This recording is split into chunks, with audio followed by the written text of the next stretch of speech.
Zee 24 तास एक पाऊल पुढे।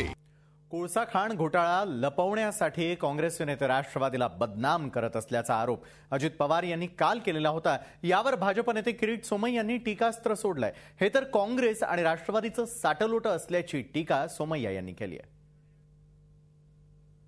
पूर्वीच्या काळामध्ये गॅस सिलेंडर किती होता? गेल्या महिन्यात 400 रुपयाला मिळायचा। अहो ह्या महिन्यात झाला ना 800 रुपये। काय कुणी काय करू शकलं? डिझेल किंमत गेल्या महिन्यापेक्षा या महिन्यात 5 रुपयांनी नाही वाढली, वाढली की नाही?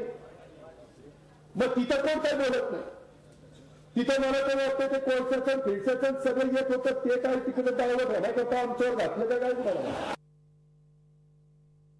मी दूसरा एक प्रश्न अजित दादांना विचारू इच्छितो कि तेरी कमीज मेरी कमीज से ज्यादा मैली है, हे सांगून तुम्ही कुठे जाऊ इच्छितात? राज्य सरकारने जे कोळसा खाणी केंद्राकडून घेऊन नंतर जे वाटले आहेत ना, त्यात तो घोटाळा बाहेर यायचा बाकी आहेत। परवा बुधवारी मी सीबीआय आणि सीबीसी मध्ये याची अधिकृत तक्रार करणार आहे। इथे पण त्यांनी वाटून घेतला। महाराष्ट्राच्या हिस्स्यात ज्या 4 खाणी आल्या त्यातनं 2 राष्ट्रवादींनी रेकमेंड केल्या आणि 2 काँग्रेसने केल्या।